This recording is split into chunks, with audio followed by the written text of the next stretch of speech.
Gündөрдүн султаны болгон жума күнүңүздөр берекелүү болсун. Пайгамбарыбыз саллаллаху алейхи ва салламдын хадисин, шариатын үйрөнөм деп кандай жакшы ниетте келген болсоңуздар, Аллах табарака ва таала ар бир адамдын ниетине жараша сообун берген болсун.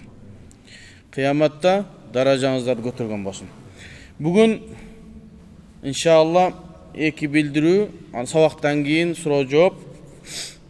Кандай суроолор болсо бул жака берсеңиздер болот. Анан кагаз жүзүндө жазып берем дегендер болсо деле кагаз жүзүндө деле жаза берсин иншалла. Зыяны жок. Болгону жеңил болсун деген максатта гана ошол WhatsApp аркылуу жооп берүүнү туура көрдүк. Түз эфир болот эмеден телефондан неме? Баштадык анда. Бисмиллахир-рахманир-рахим. Алхамдулиллахи rabbil alamin. Вассалату вассаламу аля ашрафил анбияи вал мурсалин. سيدنا وحبيبنا محمد وعلى آله وأصحابه أجمعين بسندنا متصل إلى الإمام البخاري رحمه الله تعالى وأدام الله نفع بعلومه وعلومكم وعلوم السائر الصالحين في الدارين آمين. قال رحمه الله تعالى من أول كتاب إلى أن قال باب من الإيمان أن يحب لأخيه ما يحب لنفسه. Bizge gebir Müslüman bir tuğandardan kişi neme oldu janagı hadisleri rivayet kılgan ravilerden ömür bayanların aytkandan kişine mesele götsök ошол көп ömür bayanını aytpastан dedim makul inşallah. Eldin maksatı, eldin talabı kандай bolsa ошо эл менен кетебиz. Себеби el üçün ушул жерде отурабыз, иншалла. Эгерде ошондой максат кылып атышкан болсо, макул. İmam Bukhari rahmetullahi aleyhi özünün kitabın babun minel imani en yuhibba li ahihi ma yuhibbu li nefsihi de başladı. Bul babda imandan kim özüne jakşı görgөн nerseni özünün bir tuğanına agasına jakşı körmöyünçö yuhibbu li ahihi ma yuhibbu li nefsihi imandan özüne jakşı görgön nerseni özünün bir tuğanına jakşı görü degen babdı koydu. İmam Bukhari rahmetullahi aleyhi bul babdı hadisten 40'ı alıp gelip koydu. Emi oşol hadistin özüne gelsek. Qala haddethana Musaddadun. Qala haddethana Yahya an Şu'bata an Qatadata an Enesin radıyallahu anhu anin Nebiyyi sallallahu aleyhi ve sellem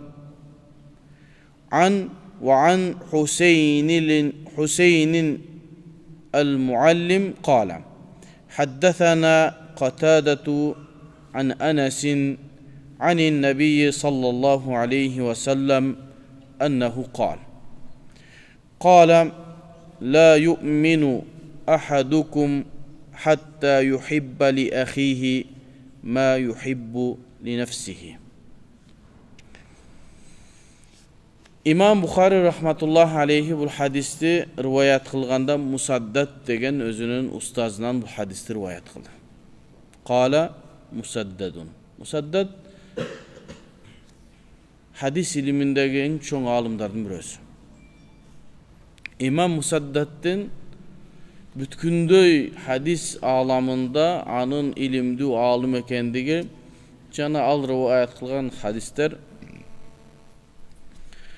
ötö bekem jana tak ilimde aytılgandığı jönündө alimdarыбыз айтат. Musaddad İmam Bukhari'nin ustazı. Musaddad'ın atı anın çoğun atalarının atı bir kızık eken. Biz şunu ustazımız Şeyh Tarık Sardar Ali'den uqqanda taң kaldık. Keyin anan şunu okup öğrenip koyduk. Atı Musaddad eken. Musaddad İbnu Musarhat. Atasının adı Musarhat. Musaddad İbnu Musarhat İbnu Musarbal İbnu Muragbal İbnu Muragbal İbnu Arandal İbnu Sarandal İbnu Masik İbnu Mustavrid Al-Asadi. Атыңара Мусаддад ибн Мусархад, ибн Мусарбал, ибн Мугарбал, ибн Мурабал, ибн Арандал, ибн Сарандал. Аттар кызык экен да. Уйкаш кылып коет. Хадис кайсыл жерде Мусаддадтын аты келсе, имамдар, устаздар ушу Мусаддадтын толук атын айтышат, кызык болгондугу үчүн. Ошол Мусаддад. Ал айтат: "Хаддасана Яхья ан Шу'бата ибн Хаджаж ан Катада عن أنس بن مالك رضي الله عنه عن النبي صلى الله عليه وسلم قال: لا يؤمن أحدكم حتى يحب لأخيه ما يحب لنفسه. لا يؤمن أحدكم dedi. Silerden biröňör momin bolboýt. Hatta yuhibba li ahihi, özüňe musulman bir tuganyňa özüňe jakşy görgön nerseni jakşy görmeýinçe deydi. Alımlar la yu'minu ahadukum. Peygamber sallallahu aleyhi ve sellem bul ibaranı sözlü köp kullanat. Sizler imandy bolboýsuňar, sizler imandy emessiňer, imandy bolboýsuňar. Al degen nerse imandy bolbosa kapır bolab, kanday bolat? Egerde hadiste tüz gotorgon bolsa şonu imany çat. La yu'minu ahadukum. Sizlerden biröňör imandy bolboýt, özüne jakşy görgön nerseni özünün bir tuganyna jakşy görmeýinçe dedi. Demek özüňe jakşy görgön nerseni bir tuganyňa jakşy görmesek musulman emessiň degen mança, degen tüzme tüz gotorsun. Biroq ilimde bardyk alımlar ittifak bolup la yu'minu ahadukum degendin maksatı, sizler imandy bolboýsuňar degendin maksatı, sizlerden imanyňar toluk bolboýt. İmanyňar alsız bolat. İmanыңar толық болбойт дегени, имандын 5 шарты, 6 шартын бирөөсү кемип калабы? Жок, алсыз болот дегенси. Эми имам Бухари рахматуллахи алейхи китабыл иманды алып келип, ошо китап иман китебинде имандан дейт. Имандын bir bölükçösүнөн өзүңө жакшы көргөн нерсени мусулман bir туганыңа жакшы көргөнүң дейт. Эми имам Бухари рахматуллахи алейхи ушул хадисти риваят кылды. Emi anı alımdarız bizge çeşmelep gelip la yu'minu mu'min bolboýsuňar degendi ay murad bin nefi kemalul iman. Bul jatda imandy bolboýsuňar degendin maksatı imanyňar toluk bolboýt degen. Al degen ese imanyňarda alsızlyk bar. İmanyňardyn kemçilik bar. Biroq imanyňar alsız boldu degen janagı birinci mani demes. İmandyn negizgi nerseleri ketip kalganda ya.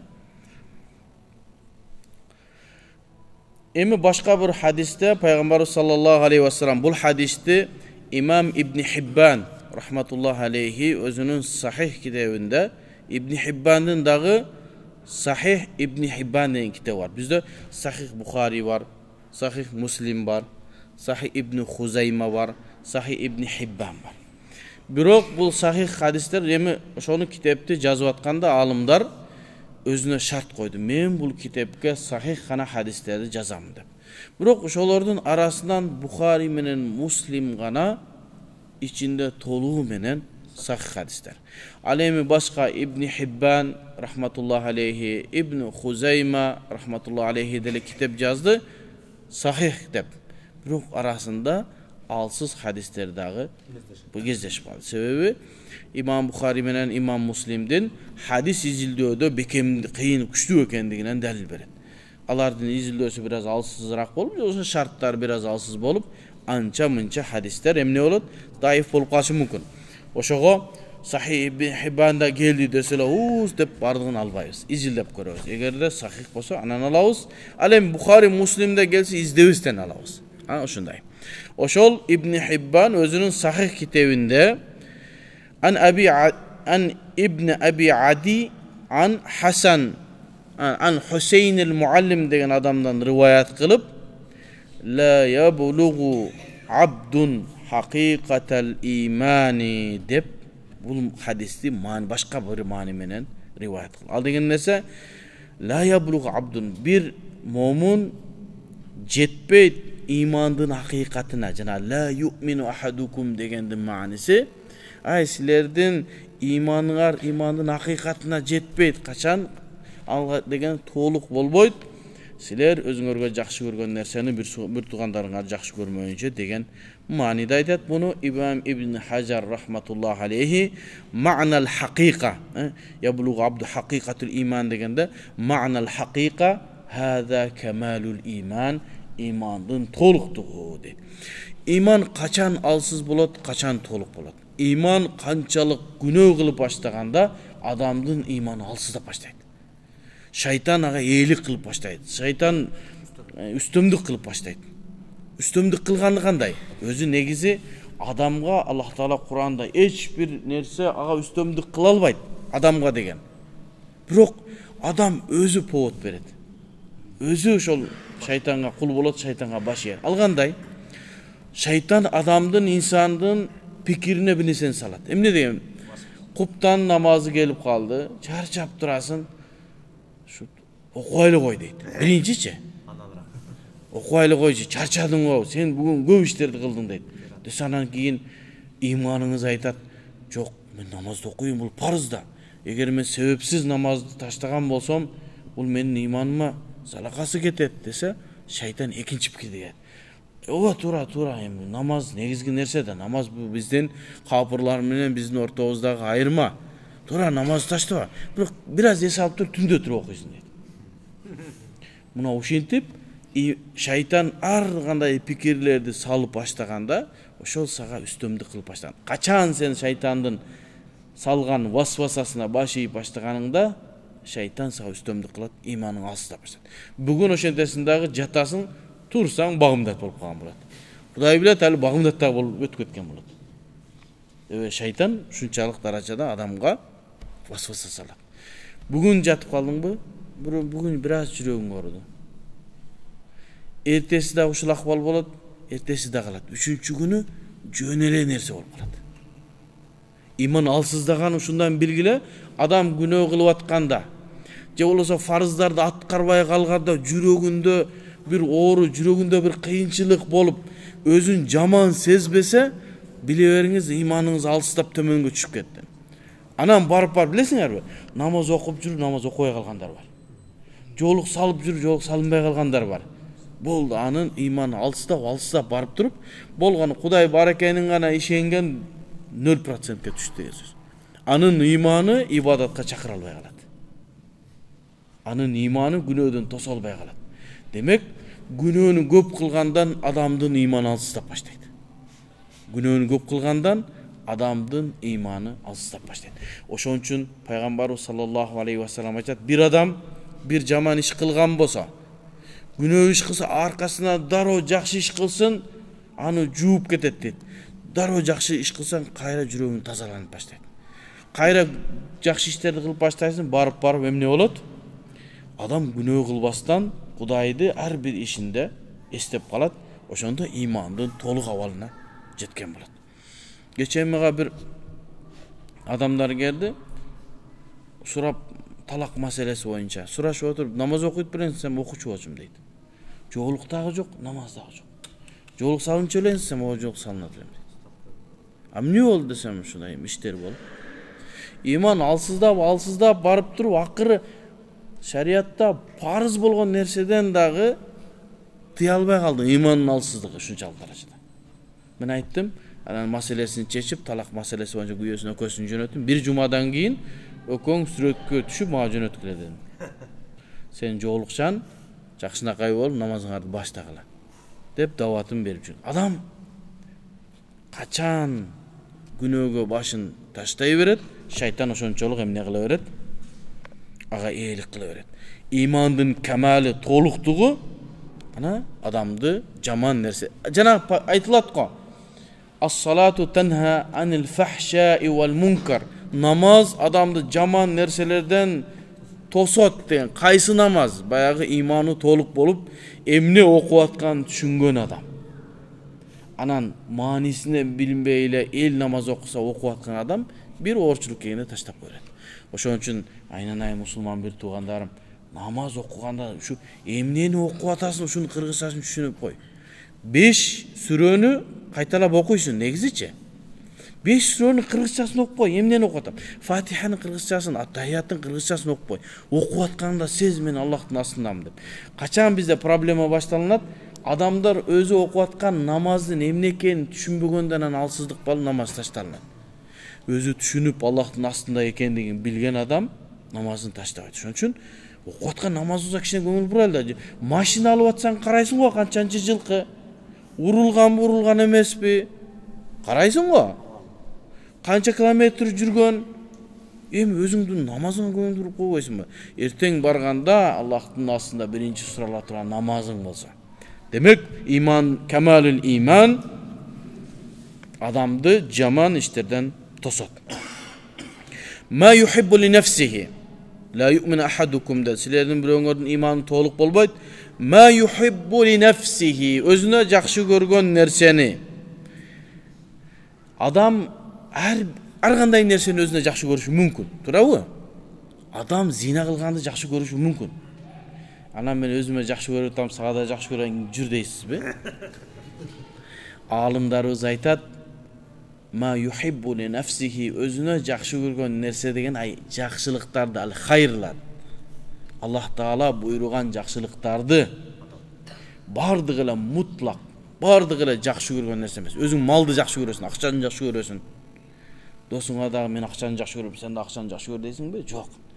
Шариятыбызда жакшы деп эсептелинген нерсени эгер өзүңө жакшы көрсөң, ошону дагы башка бир мусулман бир тууганыңа жакшы көр дейт.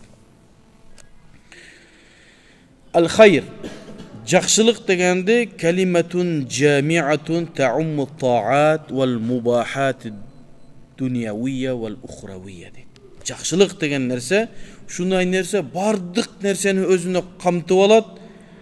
Таумму таат, ал өзүнө жалпы бардык Аллахтарга баш ээ турган нерсени өзүнө камтып алат. Бардык жакшылык.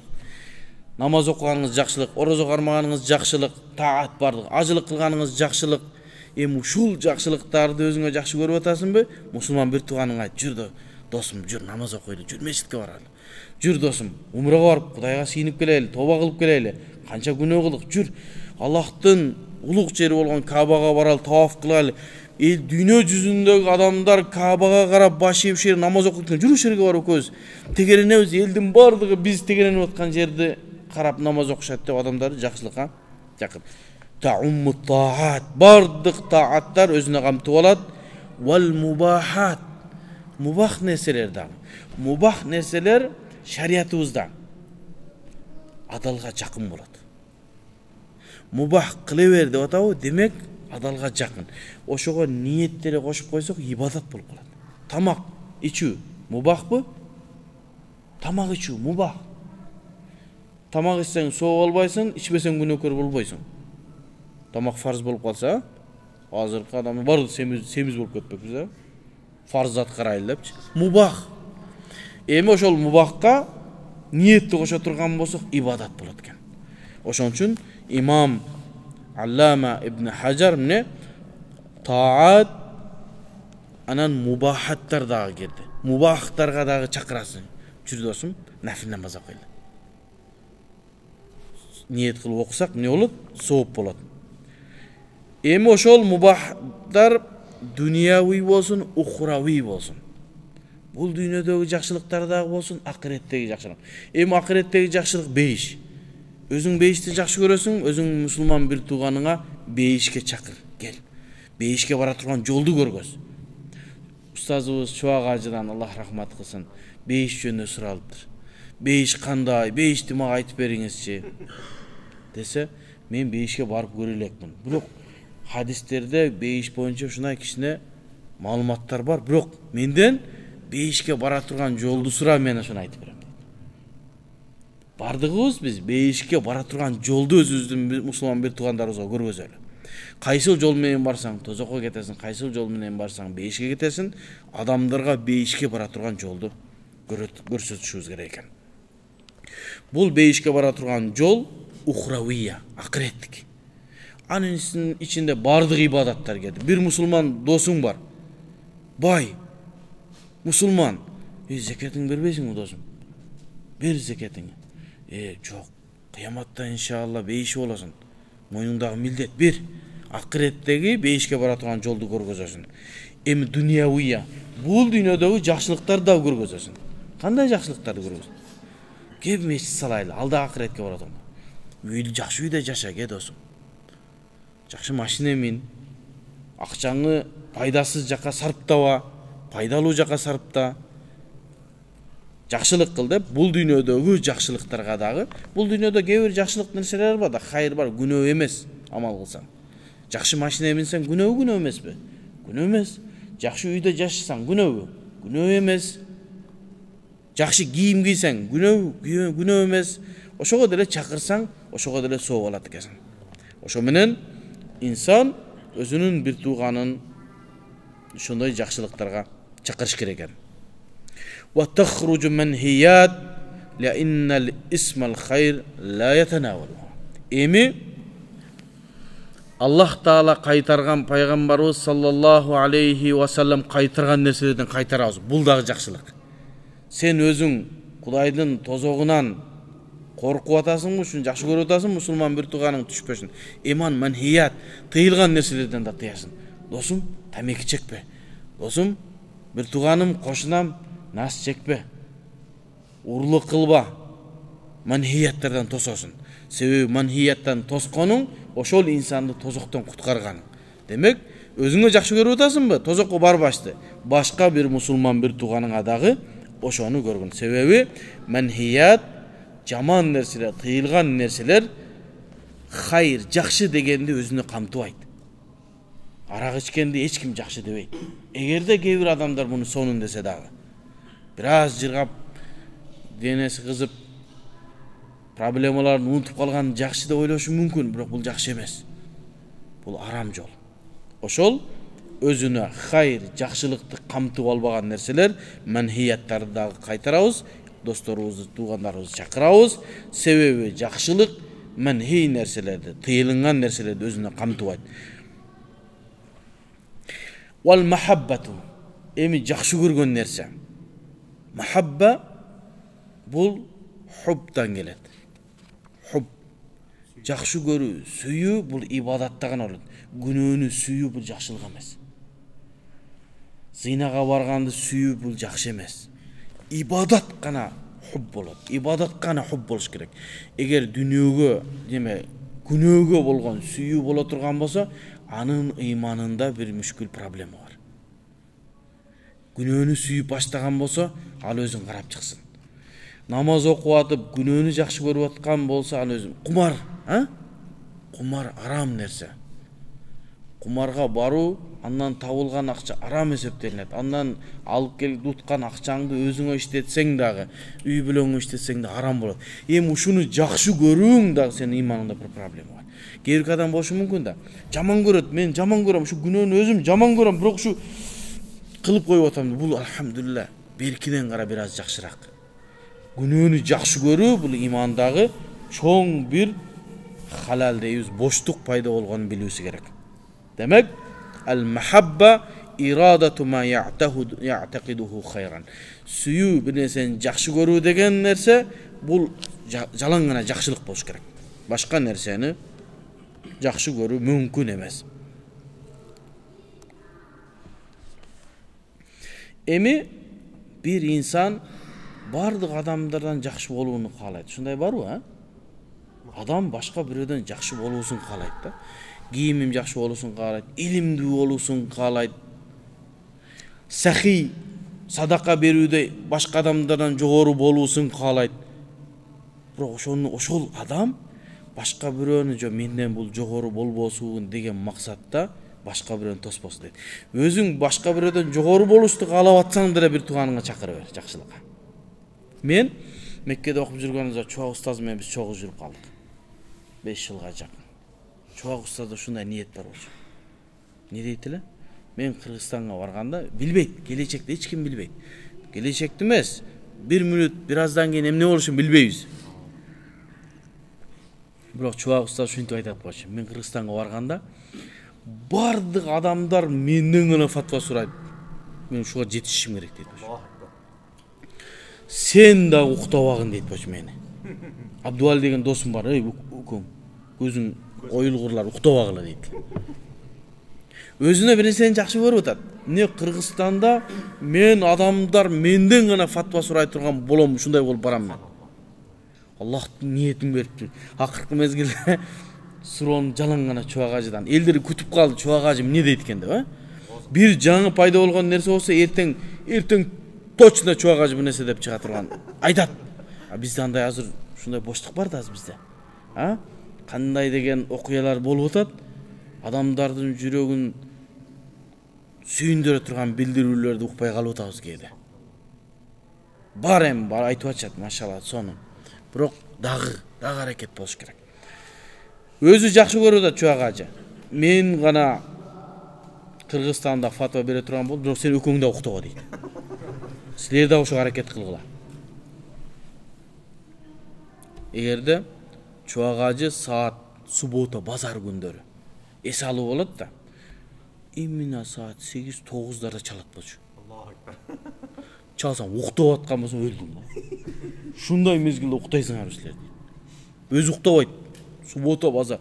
Ошону бирок Чубак ажы бизди период деп жүрүп, суббота, базар эс алуу дегенди көрбөй окуп турбуз да. Бирок кийин бир аз ден соолугубузга зыяны тийди. Бизге да зыяны тийди, Чубак устаздын өзүнө да зыяны тийди.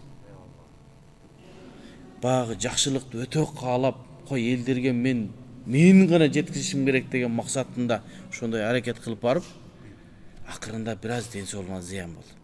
Эми биз айтабыз, тажрыйбадан тияктуу көрүп, туура окуш керек, эс алыш керек. Жеш керек, тойбош керек. Кийиш керек, ысраф кылбаш керек. Укташ керек, сасып кетпеш керек, Көп уктаса болбойт, азыраак укташ керек.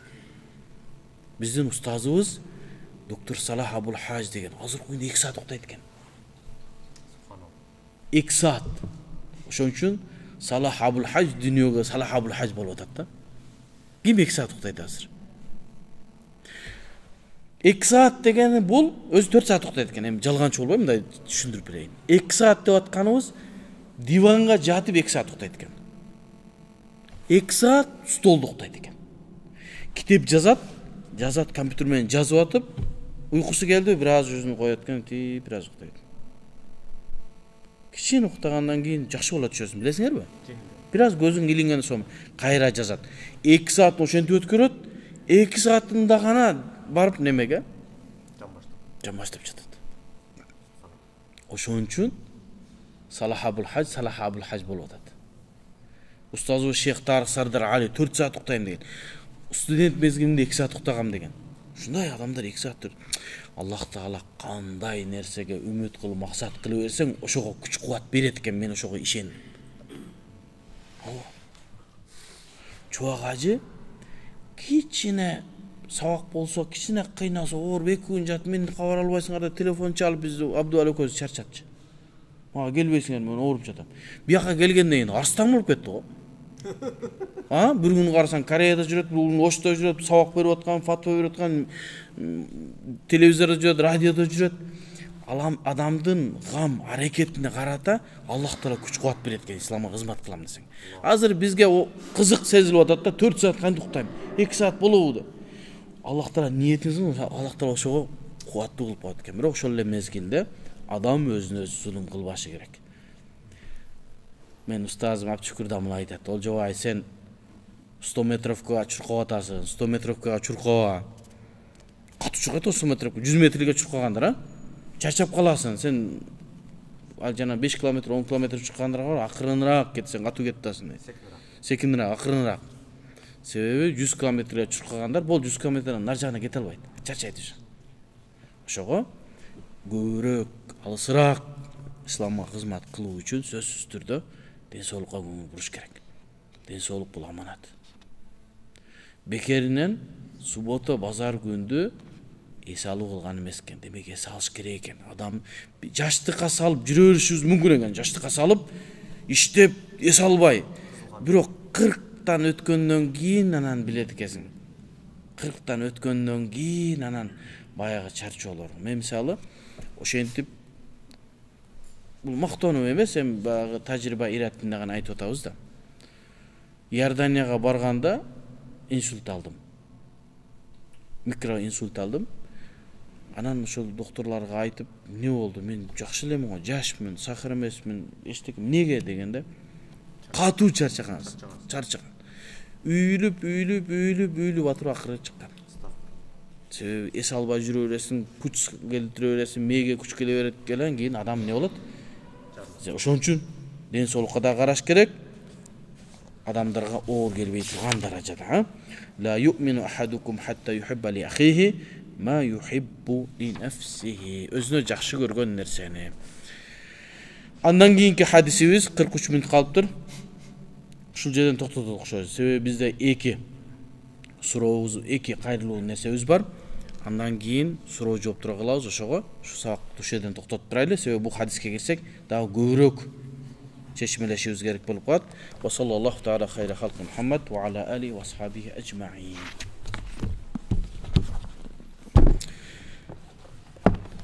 Биринчи маселе.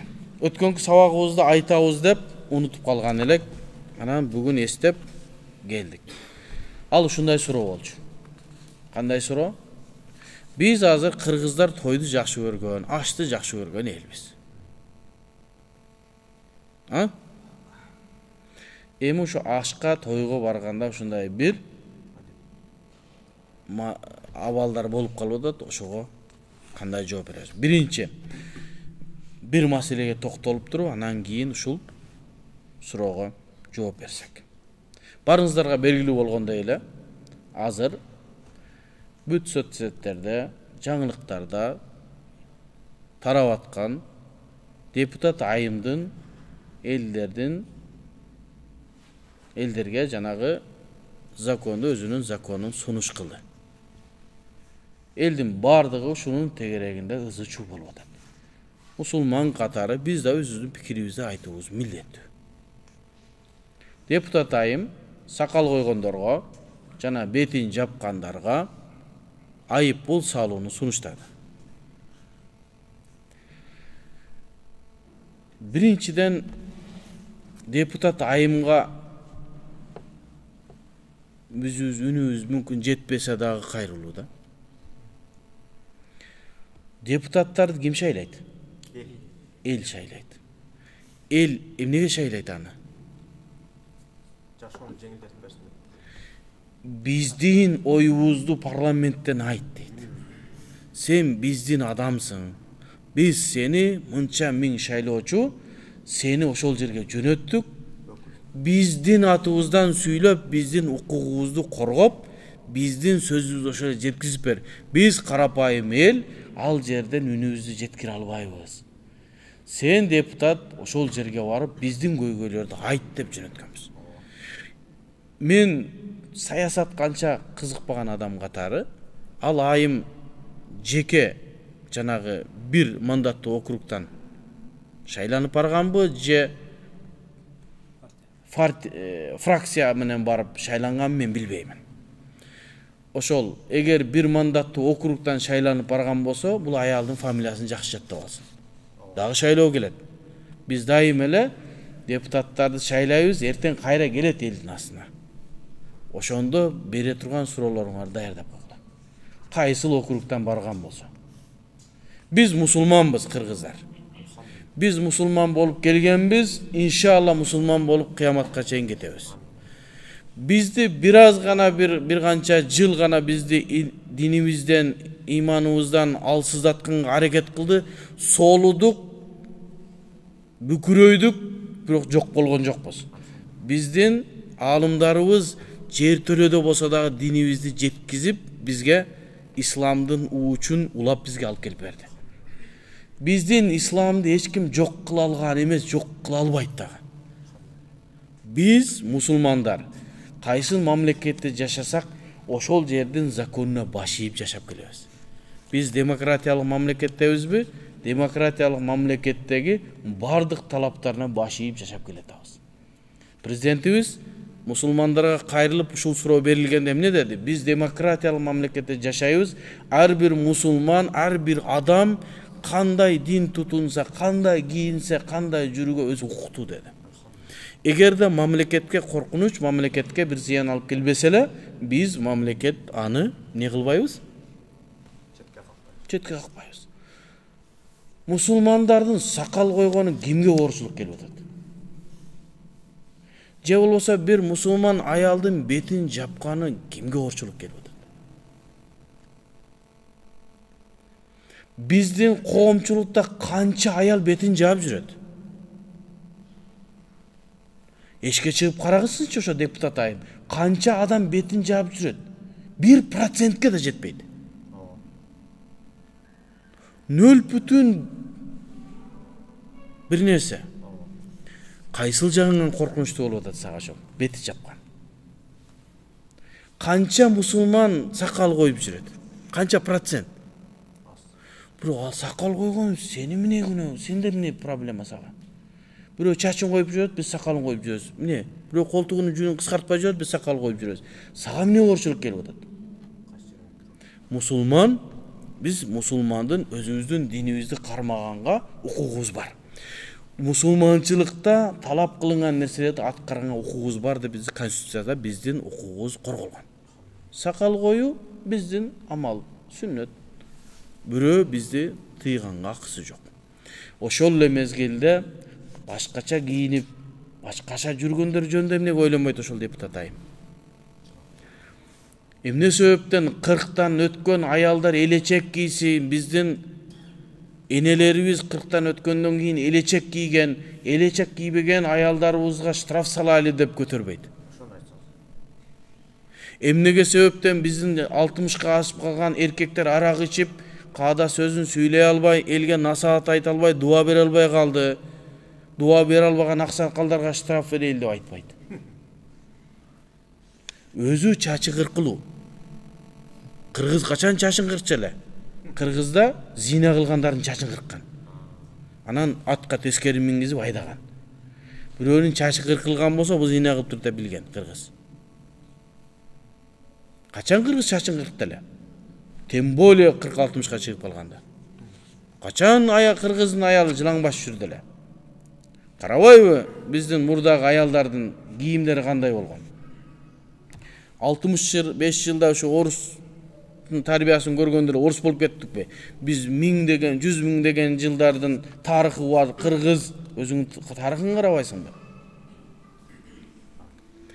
Эми ар бир адам өзүнө өзү суроо берсин. Эмне закон көтөрүп атам, анан кандай жооп берем деп. Эми ошол жараша өзүнүн соогун, күнөөсүн алат. Эми биз мусулмандар эч кандай законго каршы иш кылган жокпуз. Биздин укугубузга тийишпегиле. Биз дагы силердин минимумка кийгениңерди айткан жокпуз. Бизде ушундай бир маселе бар. Конституцияда туура бирөөнү сен эмне минимумка кийесиң деп айтканга укугубуз жок конституцияда. Biz musulmanlarga aytады, musulmansың, musulman болсоң, көйнөгүңдү узартып кой, жолуңду салын. Анан десең, болуптур, өзүң бил, сен мажбурлабайт эч ким. Эми шариятыбыздагы өкүмүнө келеличи, сакалдын өкүмү сүннөт. Сүннөттү аткарууга ар бир адамдын өзүнүн укугу бар. Укугубуздан пайдаланып сакал коюп атабыз. Биздин сакал койгонубуз динибизде бар нерсе, аны закон менен тыюуга мүмкүн эмес. Сен кошунадагы кээ бир закондорду карап туруп эле анан ошондон улам ээрчиме болгондугуң, демек сен башка бир жактын ырдагың келип атат. Биз Кыргызстан, Орто Азияда өзүнчө бир ушундай аралчабыз, адамдарга демократия, адамдарга ислам кандай экенин үйрөтүүгө жетишип калган элбиз биз. Шариятыбызда сакал коюу сүннөт. Сакал коюу сүннөт, аны бирөө мажбурлап алганга акысы жок. Бул биздин конституциялык укугубуз. Бет жапканга келсек, Ханафи мазхабта бетти жабуу мустахаб. Важип эмес. Китептерибизде кээ бир китептерде келип важип деп айтылгандар жаш кыздарга айтылган. Жаш кыз өтө сулуу болсо, эгер ошонун жүзү адамдарга фитне алып келе турган болсо, ошол бетин жапсын деген. Ал фитне кандай? Кандай фитне? Ошо фитнени да туура түшүнүш керек. Кээ бир адамдар шарият илимин сүйлөп атканда, карайган эле бир нерсени окуп алып эле айтпастан, Hanafi mazhabının negizin düşünüp, usulun negizin düşünüp turup anан aytışı gerek. Bizde mu'tamat matınlarda ayaldardın avratı bütünesi anın kolu, beti avrat emes deydi. Japkanga milletü emes. Eğer de biri takvalığından betin japkan bolsa, al özü bilsin. Al özü bilsin. Mustahab. Al emi vacip deş anda bolbay kalat. Anda başka biröler betin jappay жүрse günökör bolat degen söz. Al vacip degen ibaralar başka gebir kitaplarda, mutaahhir kitaplarda. Bahru Rayiq'ta olsunca başka Haşiyat İbn Abidin'e gi mutaahhir alımlara gelgeni murdağı alımlar ne vacip degen hiç kim yok. Eğer de biri vacip dep tağınıp atkan bolsa makul uyunda oturup tağıp versin. Her kim özünün akısı var. Eşke çıkkanda maşinede жүрсün. Biröge ziyan berbesin. Emi janağı fitna degen nerse emne? Betti jawu fitna bolgon bolsa, jana kızdın betti açusu fitna bolo turgan bolsa, oşol adam, oşol kız betin japsın degen masele. Başka erkekler bardı oşolga, onu betin açıp alıptır dep, taң kalıp ança munçası gusul bolsa, betin görüp. Oşol mezgilde adamlarga ziyan berbegin bunu betin jabayle bu erkeklerden mesin aylandıra turgan boldu dese, oşonda fitne bolat. Ha bizde az göçöde kanday? Жоолук салма жүргөндөр толтурага. Жоолук дема башкасын ачып жүргөндөр канча. Ал бирөө жоолукчанды карап алып гусул боло турган заман эмес азыр. Демек мустахаб. Бирөө кааласа салсын, жапсын, каал ошого шарт түзүп берсин. Ошо эркектер, биздин шариятыбызда мустахаб. Эми Masele özge gele turgan bolsa, emek bizdin köpçügön deputatlarыбыз машалла колдоо чыгарып атышат. Азыр ар биринин укугу биз колдоо, бул законду колдобойбуз деп атат. Иншалла бул өтпөйт. Кудайым көрсө өтпөйт. Иншалла дуа кылып турабыз мусулмандар. Иншалла бирөөлөр бизге мындай ыплас ишке ашыра албайт Кудайым көрсө. Экинчи маселе. Кыргыз тойду ашты жакшы көрөт. Ашқа барганда, тойго барганда bir ыңгайсыз абалга түшүп калган убактыбыз болот. Барсаңыз музыка болуп аткан болот. Арак коюп койгон болот. Жылаңач кыздарды бийлеткен болот. Шундайлар барбы? Бар шундай. Той өткөрүп аткан адам кичине ойлондо мусулман бир тууганым. Аксакалдар, чоң аталар, энелер турат. Ошол жерге жарым жылаңач кыздарды чыгарып бийлетип коет. Уят да бул. Эми ушундай тойго баруунун өкүмү кандай? Ушундай тойго баруунун өкүмү кандай? Имам Маргинани рахматуллах алейхи өзүнүн Хидая китебинде ушундай дейт. Кала: "Мен ду'ия ила валиматин." Bir adam bir toygo çakırılsa deydi. Valima toygo çakırılsa, au ta'amin, je bolsa jönle bir tamaka çakırıptır, bir oturuşka çakırıptır, tuğlan günge çakırdı, bir nesege çakırdı. Tuğlan gün dese da tuğlan gün olcabay durus деп атат дебесин, ha? Bir nesege çakırdı, ben misal keltirip atam, ha? Au ta'amin, je bir tamak berip atıp bir jerge çayga çakırdı. Fa wajada thammata la'iban au ghina'an. Al jerde bir josunsuz bir oyun zooktu gördü. Je bolbosa gina, ır, şariatка tuura gelbegen nerseni gördü. Şunday bolup kaldı. Fala ba'sa. Eş nerse bolboyt aga biyan ya'quda ve ya'kula. Oturup tamak dişip çip ketsin deydi. Oo dedi, öldü olcabay. Emin erteң бардыгы отура бер dedi. Жок, бул маселенин чечмеси бар. Бул кайсыл жерге айтылат? Эгерде ушундай барып калган болсо, адамдарды эки түргө бөлөбүз. Адамдар аркасынан ээрчи турган адамдар, анан карапайым адамдар. Карапайым адамдар билбеген абалда тойго барса, ал жерде ушундай ызы-чуу болуп кала турган болсо, концерт, той болуп ата турган болсо, отуруп тамагын жеп чыгып кетсин. Себеби дa'ва, тойго чакырууга жооп берүү сүннөт. Кээ-бирки алымдар айтат, важиптин деңгээлинде дейт. Чакырдыбы, жооп берди. Мен баргандан кийин ошол жаман нерсени көрүп, жанагы той өтүрүп аткан адамдын жүрөгүн ортуп кетип калба дейт. Ага бир нерсени мисал келтирет. Эгерде бирөө жаназага чакырылса, жаназага чакыруу барушубуз эмне? Важип. Барсак аякта кыйкырып ыйлап аткандар болсо, шариатка туура келбеген нерсе. Бул жерде кошок кошуп ыйлап атышат экен деп кетип калбастан жаназаны окуп анан чыгып кет дейт. Бул эми жалпы адамдарга ушундай болуп калса, бул чакырылган конокко билбей барып калса. Эгерде чакырылган конокто ошол жерде концерт болуусун, оюн зоок болуусун, дасторконго арак коюлуусун билсе, ал чакырыкка бар жооп бербесе, күнөөкөр болбойт. Себеби шариатта тыйылган нерсеге биз бар жооп беришибиз милдеттүү эмес. Маселе муну айтып аткан. Барып калдың, фала баса.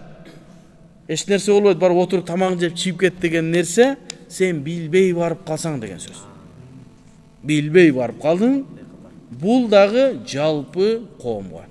Эми аркасынан адам эрчи турган адамдар ушундай тойго барып калса.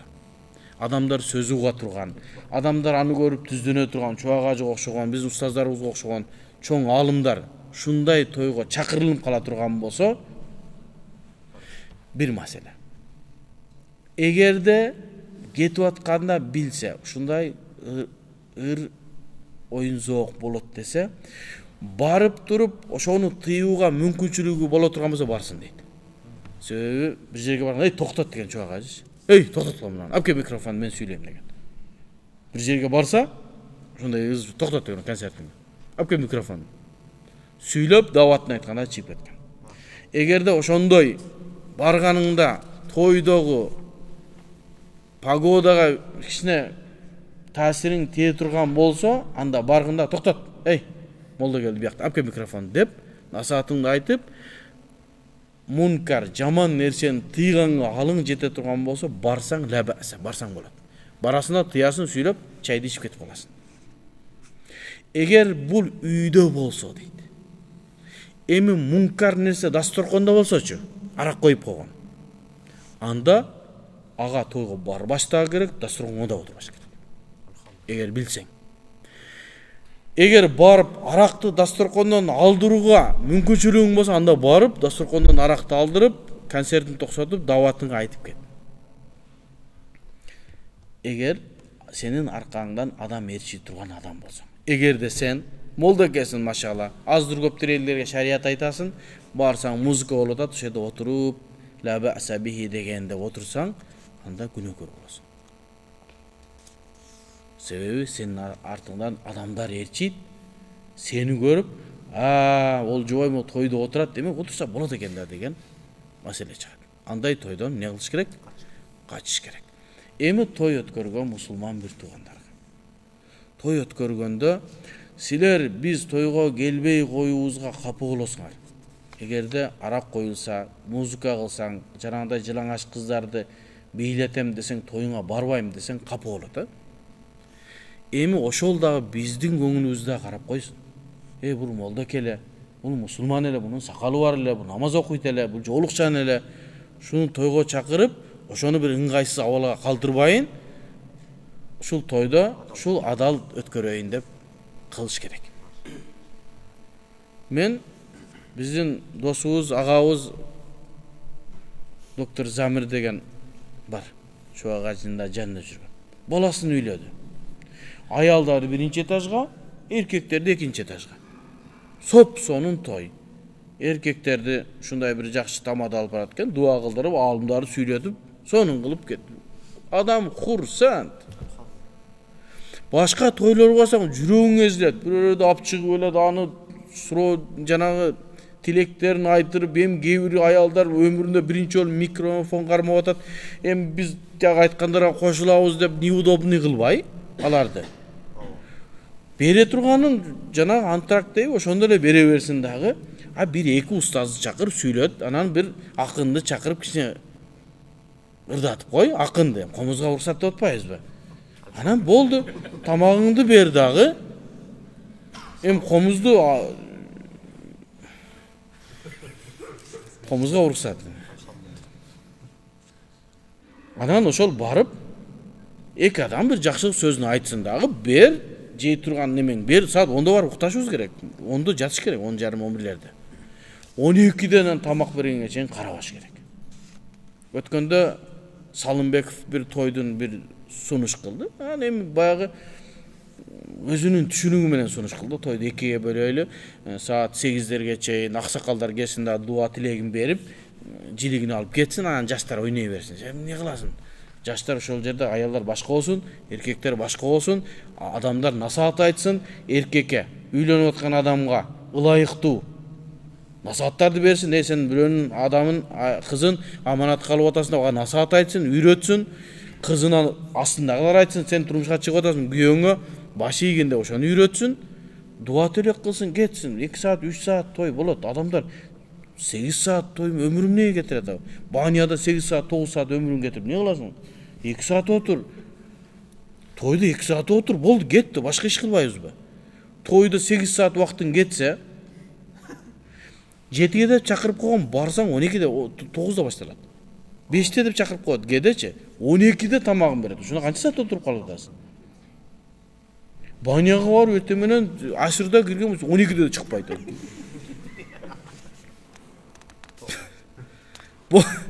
Болду да кичине 2 саатта жуунасың, макул кичине отур сүйлөш, достор менен кетти. Өзү ушу Кыргызстанда эле баня эс ала турган жер болуп калды. Башка жакта баня эс ала турган жер эмес. Шаке менен баня эс ала турган жер эмес. Ал жерге барып тезирээк чыгып кетиш керек айданчы. Чуулуп кир болгон жер да. Доктор Салах Абулхаж, машалла, жакында келет ата Кыргызстанга, 21-inde. Бияка алып келип элдерге жакшы сөзүн айттырайлы деп, анан кийин баягы өзүбүздүн эле неме кылсап, баняга алып барайлы десем, неге дейт? Хаммамга апарабыз десем. Хаммамга? Неге барам мен хаммамга дейт. Хаммам сонун түзө барбайм мен, душ болот мага. Өн учурап атат, тигечи бу колокту баня канча. Азыр бизде ушундай болуп калыптыр. Адам эс ала турган жери болуптур, баня андай эмес. Баняда бекер, ал жер таза эмес, кир да. Тезирээк айдан жуунуп чыгып кетиш керек. Убакытты кетиресиң. Той дагы мына ошондой. Эми жыйынтыктоо сөз. Тойго эки түрлүү. Эгерде арак коюла турганбызда барбайбыз. Эгерде устаздар, аалымдар ошол нерсени тыя турган болсо, барып тыйып токтотот. Даватын айтып кетет. Музыка бийлегендер токтотуш керек. Эркектерди, аялдарды бөлүп той кылышы керек. Анан бул мусулмандарга айтып атабыз. Жана мусулман эместер, же болсо чала мусулмандар, алар билгенин кыла берсин. Биз мусулмандарга, сакалы бар, өзүнүн ибадатын кармаган инсандарга айтып атабыз. Маселе мына ушундай. Wallahu a'lam bissawab.